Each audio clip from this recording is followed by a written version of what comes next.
Hello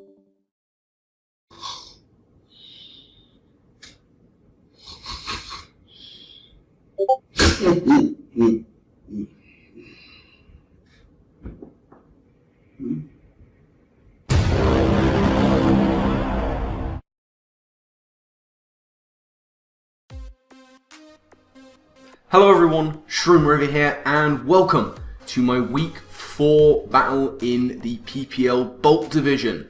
Yes indeed. Now, still looking for our first win of the season. It hasn't been great, but every game is a new one to try and take that first dub. And this week we are going to be taking on Padelle and the Glasgow Gliscorers. Yes indeed, this is a difficult team to prep for. Padelle is a very good player. Their links will be down in the description below. Make sure you go and check them out. The team that Padelle could choose from is the mascot, Gliscor, Invoke, Ogerpon Wellspring, Scizor, Tyranitar, Houndstone, Espeon, Dragalge, Inteleon, Ampharos, Hariyama, and Persian. The two Terracaps we've got going on are Espeon, who can be Psychic, Fairy, Fighting, and Ampharos, who can be Electric, Fairy, and Grass. So there's a lot of very threatening things going on that team. It is the third week in a row where I have to prep for an Ogerpon form, which is always just nasty to have to do. Invoke can wreck my entire team, as can Houndstone in the sand with the combination of Poltergeist and, is it Poltergeist the move? I think it is, and Body Press. Also, things like Inteleon are very good leads. It can do a lot of damage, big powerful special attacker. Gliscor is just annoying. It is, as Gliscor always has been, a very irritating thing to deal with. And you can get a lot of value out of those lower tier mons. Like Hariyama has consistently been a really good performer in Draft League, despite always being quite low priced. Espeon as well, especially with the Terra. So I've got a lot of prep for. Let's see what I'm going to be going for. First Pokemon on my team is going to be AV Annihilape. This was originally a subset with Punching Glove, but I really want to get this team going. It's late for me to do this, but I finally want to try and make this team work as I intended, with lots of initiative gaining. So, we have got Drain Punch, Rage Fist, U-Turn, and Ice Punch on there. This is a very bulky set, 200 into HP, max attack adamant, the rest is thrown into speed just in case. Yeah, this thing needs to take as many hits as it can, so hence the big investment in HP. Rage Fist is very spammable against Padelle's team. The only resistances or immunities that she has is the Tyranitar, which doesn't want to take a Drain Punch, and the Persian, which doesn't want to take a Drain Punch. That's really all she's got going on outside of, actually yeah, none of her Terra typings resist Ghost either. And Drain Punch is very good coverage for the things that do. U-Turn, like I say, I want to be able to get initiative. This is the first time I'm bringing this team in its initial planned form, which is lots of hazard stack, lots of initiative gaining, with the aim of me actually being able to do that. Ice Punch on there because I'm going to need something to be able to hit the Gliscor, and Gliscor is probably going to be a useful switch into Annihilape. I really toyed with bringing Scarf, but I don't want Annihilape locked in when Gliscor is there. And indeed, you know, the Tyranitar if I am locked in on that Rage Fist. So that is going to be my Annihilape. Next up we have Sandslash coming in here. This is a mostly physically defensive set with the Terra Grass. 168 into HP, max defense, impish nature, 84 into speed. We have Earthquake, Leech Life, Knockoff, and Rapid Spin on there. It's a very standard Sandslash set that I've been bringing. And it is defensive, but those 84 EVs in speed, if the Tyranitar is here with the sand, this will allow Sandslash to outspeed everything that isn't scarfed or boosted, which is nice. The Terra Grass makes it a very useful answer to Ogerpon Wellspring. If I can get that Terra up, Ogerpon is not going to be doing a whole huge amount to me. It's naturally a very good answer to the Tyranitar as well. And before Terraing up, a physical Infinite won't be doing, well, it'll be still doing a lot of damage, but it's the kind of thing Sandslash might be able to take on a little bit better. Also, if that Inteleon is indeed choiced into like Hydro Pump or something, and I have the Terra up on Sandslash, I will take a hit and get some decent damage off. So, there is an Ogerpon, which means we are bringing Tornadus. Tornadus is here, the same EVs as normal, max special attack, max speed, timid. We've got a heavy duty boot set here with Bleak Windstorm, Focus Blast, Heatwave, and Hammer Arm. Now, most of this set is very self-explanatory. Why do I have Focus Blast and Hammer Arm? Well, there's a very good reason for that, and that's because it's misgenned. That Focus Blast is supposed to be U-turn. I misgenned this and only realised after it was locked in, so I don't have U-turn on this guy. That's a bit of a problem. But, you know, Tornadus is as Tornadus does. It's hopefully just going to be in here, dishing out some big hits, and being my main check to the Ogerpon if it's coming. Next, we're going to start getting into the utility offensive hazard side of things. Starting off with my dedicated lead, which is Focus Sash Hisuian Samurott. I have a max attack adamant set here with 208 in speed, the rest into HP.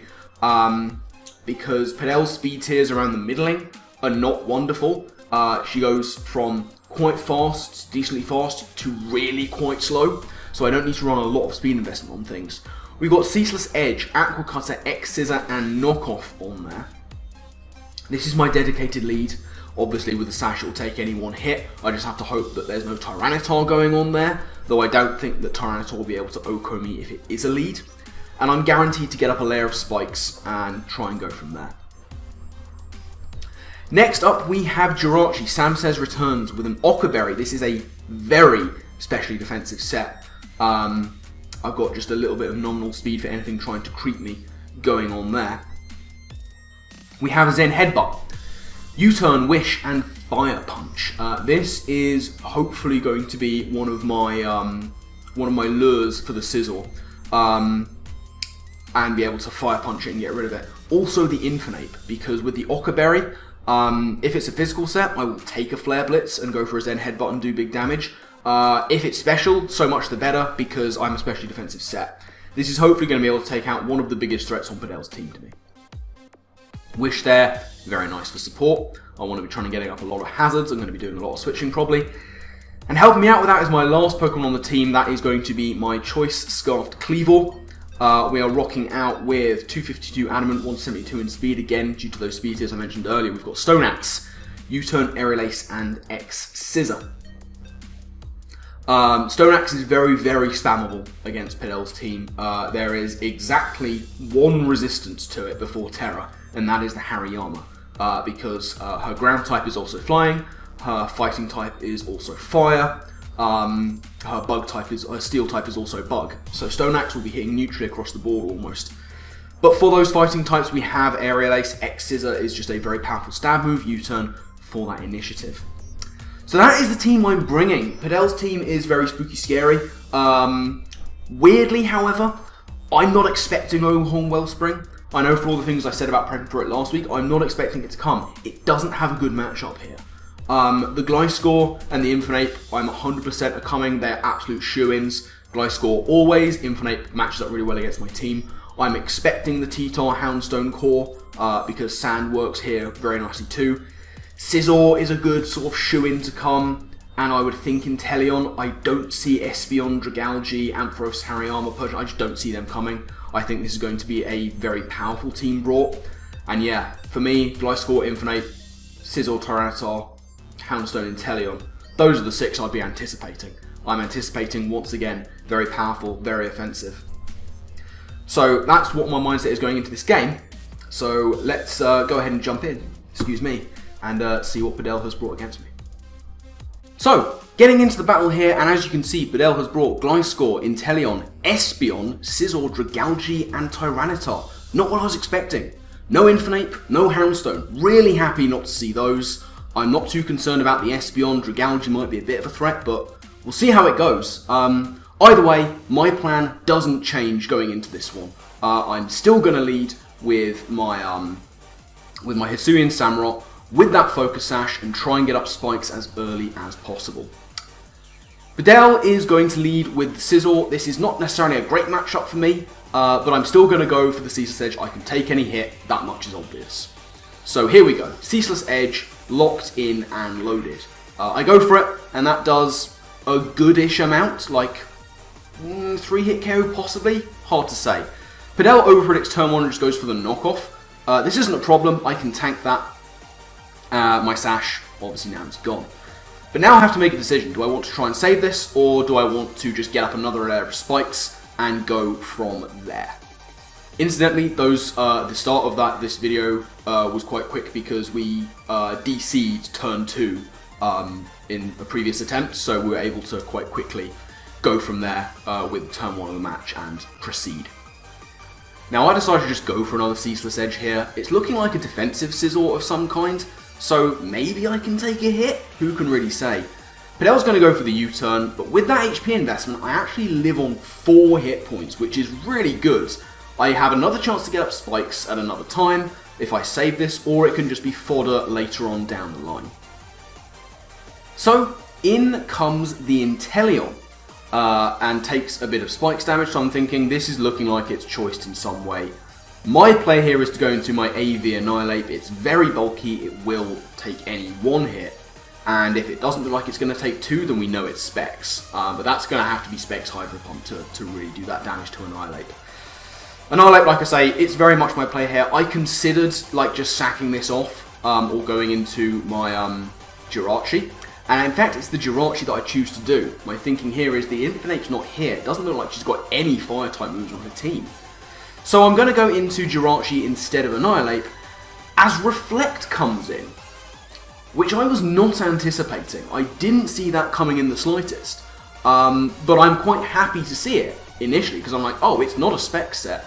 It's not going to be doing massive damage to my team. It's just going to set up dual screens. Okay, I can work with that. So I'm thinking I just go for a U-turn and try and get a more favourable matchup against this thing for later on. She goes for light screen, which is fine, so both screens are up. I'm assuming it's a light play set, so they're going to be here for the foreseeable. U-turn gets a crit, which is nice. Does a considerable little chunklet to the Inteleon, which is looking to have at least some kind of bulk investment, and I can go from there. So this is where I decide to go into my my Annihilape, because having seen that this is a dual screen set, it's not going to be offensive in the slightest. I can tank so many hits from this guy. Kind of wishing I had Substitute on now, but the AV is probably going to be better in the long run. She's got a Dragalge, got an Espeon, might be able to take a hit or 2 from one of those with that. So I was considering here, do I go for Ice Punch predicting the Gliscor? Because kind of worryingly, seeing Gliscor with those dual screens, I'm thinking, is this going to be Double Dance? And if so, that's a problem. So I'm thinking, does she just hard out into Gliscor? Do I go for the Ice Punch? Is it worth it? Now in the end, I opt for the U-turn and she reveals Taunt. So actually it's quite good that I wasn't packing sub, because for like the millionth time in a row, I'd have been stopped from doing what I wanted to do by a taunting fast thing.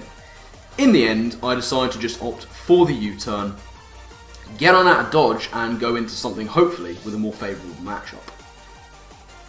That more favourable matchup is going to be my Kleavor. Now I'm fairly well aware that her last move is likely to be Stab, but I am thinking that I'm just going to U-turn here. Yes, I'll reveal that I'm Scarfed, but that's okay by me. And also Stone Axe might be able to get through and kill it from here, so I decided to go for the Stone Axe in the end, as in comes Bestie, that's the Gliscor. And Stone Axe does 15% or so maybe, and I get some rocks up. But now I'm worried a little bit. I'm starting to think, okay, this has been brought in for a very good reason.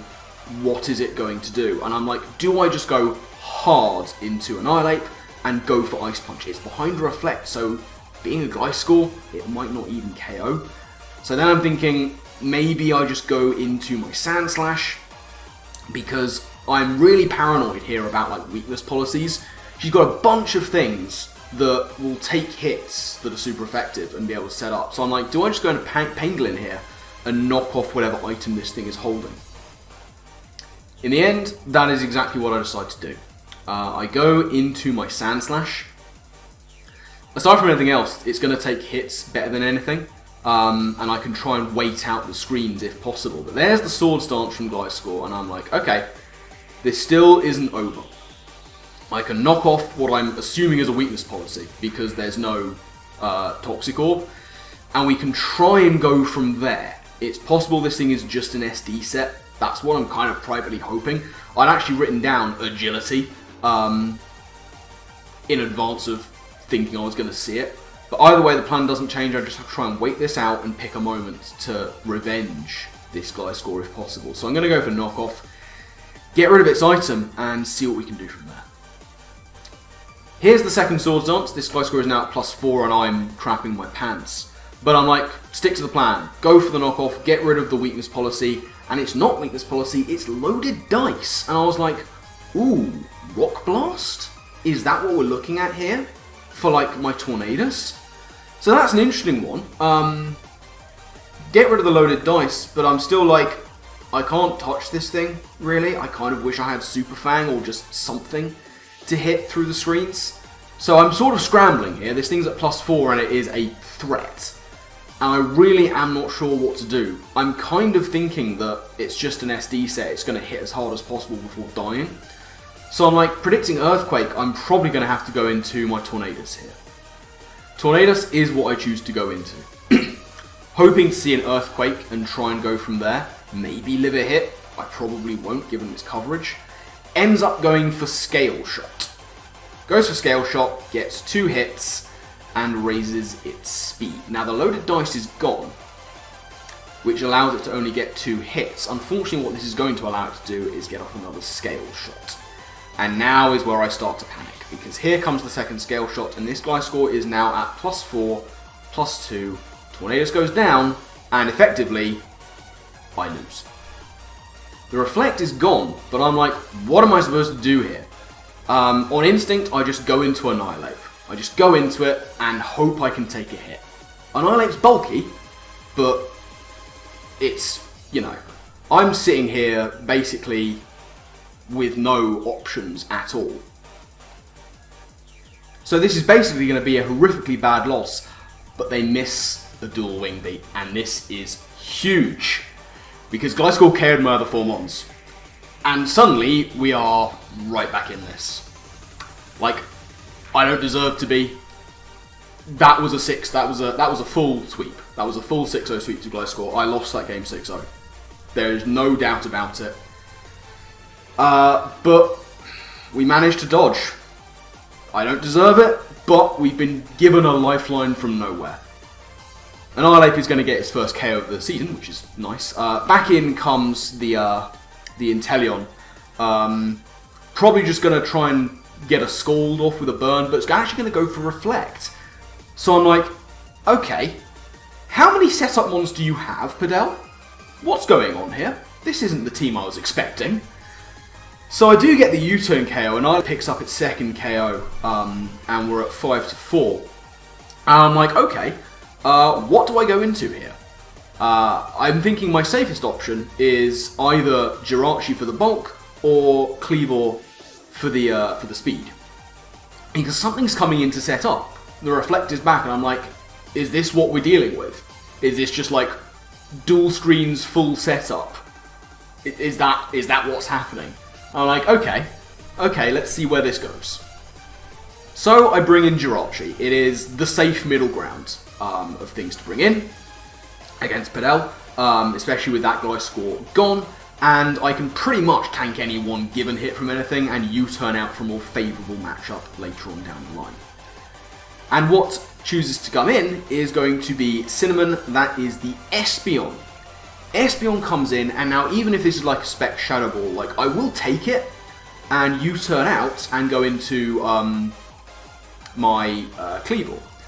As it is, she's going to go for Calm Mind, so I'm like, okay, now I can definitely U-turn out into Kleavor. Even behind the screens, U-turn from Jirachi into U-turn from Kleavor will take out the Espeon. I know it's not Scarfed, I know I will outspeed. And so here we go. In comes the Kleavor, ready to outpace with the Scarf and make sure that I can take this Espeon out before it becomes too much of a threat to the rest of my squad. And then the Terror thing happens. And I'm like, oh god, okay, please be Psychic, please be Psychic, please don't be Fairy, please don't be Fairy, please don't be Fairy. And there it's Fairy. And I'm like, okay. I U-turn out, I sack Samurott, I go back into this Kleavor, and I can revenge with like Stone Axe or Aerial Ace. So I go for the U-turn, and that straight up crits. Through the Terror resistance, and through the reflect. And I was like, the first crit that I got with Jirachi was like, that was something, I guess. The miss was huge, but now this is getting too much. This is getting too much. I've lucked my way out of every single scenario against a team I wasn't anticipating. But we move. I'm going to go into Jirachi. Once again, it's my safe middle to go into, and in return, Padelle is going to send in the Tyranitar.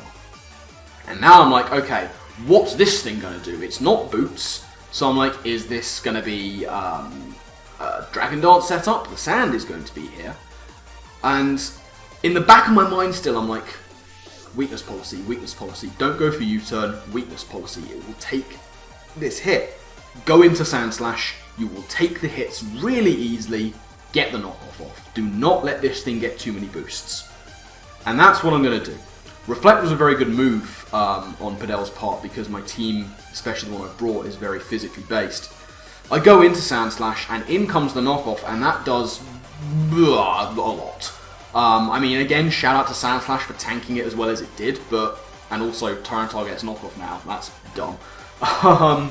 But that did a lot of damage, and I'm still thinking just like, knockoff. Go for the knockoff. It didn't set up a Dragon Dance, which I was kind of anticipating it to do, but I'm still paranoid. Excuse me. In comes the Sizzle.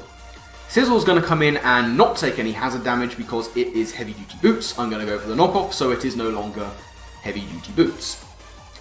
And I'm quite liking having knockoff in team building. I was like, do I run knockoff or do I run Swords Dance? Because +2 Sand Slash in sand is pretty powerful. But knockoff is my thing here. I don't want anything with weakness policies, especially with those reflects up. So I'm just going to go for an Earthquake here.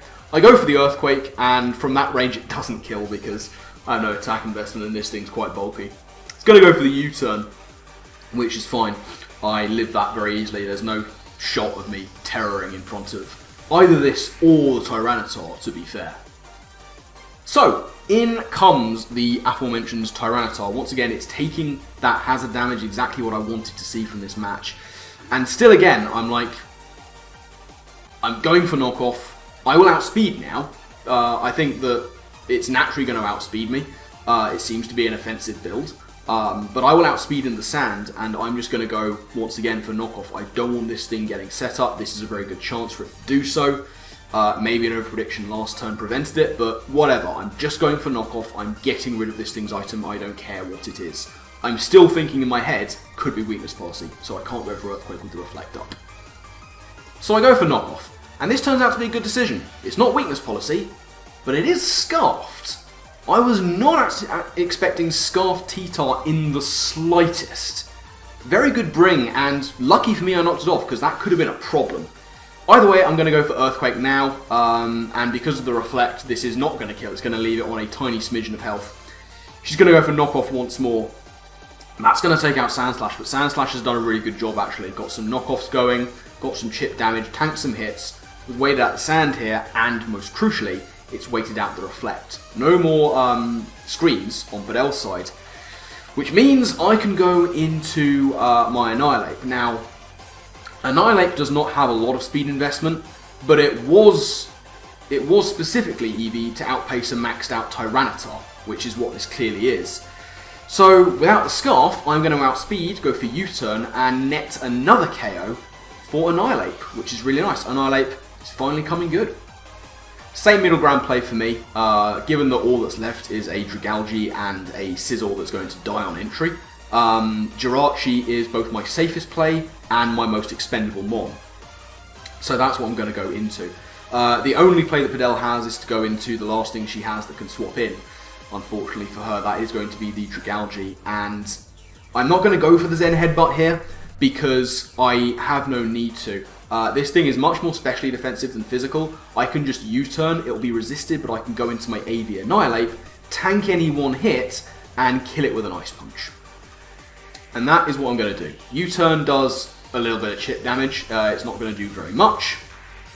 And I can just hard go out on that into, as I say, my Annihilape tank a hit with the Assault Vest. Even a Draco from something very, very invested is not going to be killing me. I did briefly consider getting as safe a switch as possible into sacking my Hisuian Samurott for a free one. But I decided, you know what, we can still do this. I'm going to take the hit. It does go for Shadow Ball, which is a bit scary. But again, with my Assault Vest, that's not even going to do close to half my health. So I'm fairly free to go for Ice Punch. I considered Rage Fist, but doing calcs, Ice Punch was going to be enough to take this thing out. I highly doubt it's going to be outspeeding me. It could be Scarfed, you know, but Dragalge's not very fast anyway, so seems unlikely. My play here every day is to go for Ice Punch and just take this thing out. If it doesn't, and she does manage to take me out, then I can easily revenge with basically anything. So, in comes the Ice Punch. That is, in fact, going to take out the Dragalge. Excuse me. That's a 4th KO for Annihilape, which on a personal level is very nice to see. And now, last Pokemon that she has left is going to be the Scizor. It doesn't have its heavy duty boots anymore, so it is going to die to the spikes. A little bit of an anticlimactic finish for poor old Scizor there. But either way, that is going to be the game. Yeah. That sure was a game. A lot to say there. First off, we do get our first win of the season, which on a personal note is a relief. But we have to, we can't not mention the huge elephant in the room, which is the fact that that was a 6-0 loss all day, every day. Padelle put together a very unexpected team that I didn't see coming and I hadn't prepared for. And lost out on a 6-0 due to hacks. There's nothing more can be said about it. Like, I'm very sorry to Padelle for that. Obviously, there was nothing either of us could do to really control it. But if you know me, then you'll know I've been on the receiving end of a lot of hacks in my time, and I've got a lot of hacks in my time, and whichever end of it you are on, you never like to see a game go like that. I know that this sounds like it's not coming from an earnest place, but it truly is. Whether you win by it or lose by it, especially in a league game, you don't want to see a game go like that. Because that was excellent prep work that was punished only by hacks and bad luck. And you don't want to see a game go like that. You don't. And especially then with other things, I got a couple of crits in that match as well. One of them wasn't particularly game-changing, the early Jirachi crit onto the Inteleon, I think it was. The Kleavor crit through resisted Terra and Reflect, that was big, because Espeon could have at least lowered the differential. It outsped anything I was going to go into and could have got a big hit off on anything and would have at least got one more kill. So, yeah, it's not great when a game goes like that. And I truly mean that. I am very sorry to Padelle for what happened in that one. There was nothing any of us could do about it. You don't like seeing a game go like that. But we're going to have to take the silver lining from it, and we do get our first win of the season, finally. A big weight off my shoulders. I'm very happy that this win has happened. Just going to make myself a little bit more comfy in my chair. But yes, we take our first win, and it's a big one. It's going to help us with our differential. Annihilape is looking a little bit more promising. So, what is on for us now? Well, I'm going to open up my documents to see who we've got next, because week 5 is next, very obviously. We've got through most of the Ogerpons, so jobs are good in there. Let's see on the schedule who we've got next, shall we? Let's take this journey together. So that game is done. Next up, we have... Ooh, this is going to be a good one, isn't it? Keeping you in suspense.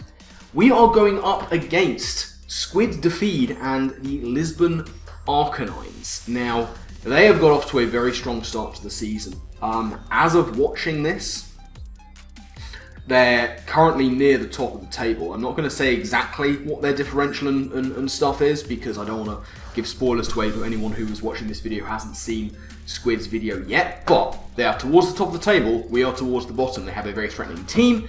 it's going to be interesting to see how we deal with this. But yeah, I would say good game to Padelle, but it was a good game. Like, we both brought interesting teams. We both had decent shot on that one. The thing that made it not a good game was the hacks in my favour against Padelle. So my apologies to Padelle for that.